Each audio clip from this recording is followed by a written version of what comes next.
رمضان تيبا رمضان تيبا رمضان تيبا مرحبا يا رمضان مرحبا يا رمضان مرحبا يا رمضان مرحبا يا رمضان رمضان تيبا رمضان تيبا رمضان تيبا مرحبا يا رمضان مرحبا يا رمضان مرحبا يا رمضان مرحبا يا رمضان. Assalamualaikum warahmatullahi wabarakatuh. Bismillahirrahmanirrahim. Alhamdulillahirabbil alamin wa bihi nasta'inu ala umurid dunya waddin. Assalatu wassalamu ala Rasulillah Sayyidina Muhammad ibn Abdillah wa ala alihi wa sahbihi wa mawala. Amma ba'du.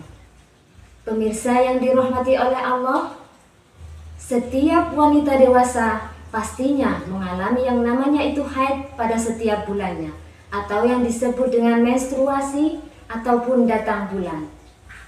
Selama kurang lebih 7 hari, mereka akan dilarang untuk melaksanakan sholat, melaksanakan puasa, dan hal-hal lain yang ditetapkan oleh agama Islam. Namun, hingga saat ini masih banyak wanita yang meragukan boleh atau tidaknya memotong kuku ataupun memotong rambut selama masa haid. Lalu, bagaimana hukumnya menurut para ulama ahli fikih? Menurut Profesor Wahbah Az-Zuhaili dalam bukunya Fiqhul Islam menjelaskan bahwa pada dasarnya yang diharamkan seorang wanita yang sedang mengalami haid ada 8 hal saja. Yang pertama yaitu sholat, baik sholat fardu maupun sholat sunnah. Yang kedua, puasa, baik puasa Ramadan maupun puasa sunnah. Yang ketiga, melakukan tawaf. Kemudian yang keempat, melafalkan Al-Quran dan membacanya.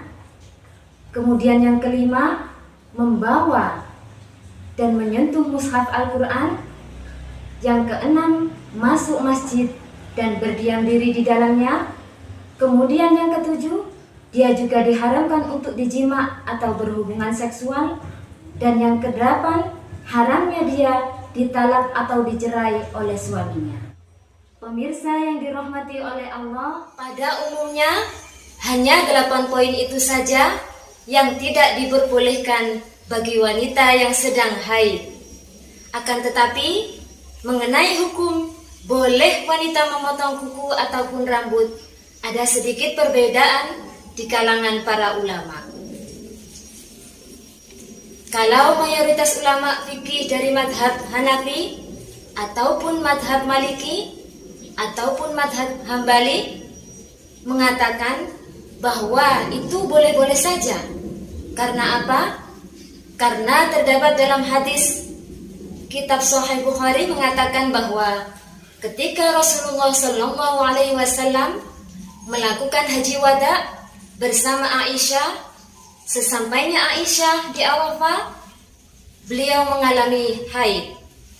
Kemudian Nabi mengatakan pada Aisyah, tinggalkan umrohmu, lepaskan ikatan rambutmu, dan silahkan rambutnya disisir. Kata ulama, kalau wanita itu menyisir, pastilah ada yang rontok 1 helai minimal, ataupun 2 helai, ataupun 3 helai. Maka di sini para ulama mengatakan bahwa sebetulnya para wanita yang sedang haid boleh-boleh saja dia memotong rambutnya ataupun terpotong kukunya. Namun pasti juga ada beberapa ulama yang mengatakan tidak boleh atau makruh. Sebagaimana yang disampaikan oleh Al-Imam Al-Ghazali di dalam kitabnya Ihya Ulumuddin juz kedua, beliau mengatakan bahwa orang yang menyandang hadas besar hendaknya atau sunnahnya untuk tidak memotong kuku, rambut, dan mengeluarkan darah. Pemirsa yang dirahmati oleh Allah, dari pendapat tadi dapat disimpulkan bahwa seorang wanita tidak dilarang atau tidak diharamkan untuk memotong kuku ataupun memotong rambutnya ketika sedang haid. Selain itu, juga tidak perlu mencuci rambut atau kuku yang sudah dipotong untuk disucikan. Karena yang harus disucikan ketika mandi besar adalah anggota badan yang akan diikutkan dalam melaksanakan sholat. Pemirsa yang dirahmati oleh Allah, demikian yang dapat kami jelaskan. Kurang lebihnya mohon maaf. Ihdinas siratal mustaqim. Assalamualaikum warahmatullahi wabarakatuh.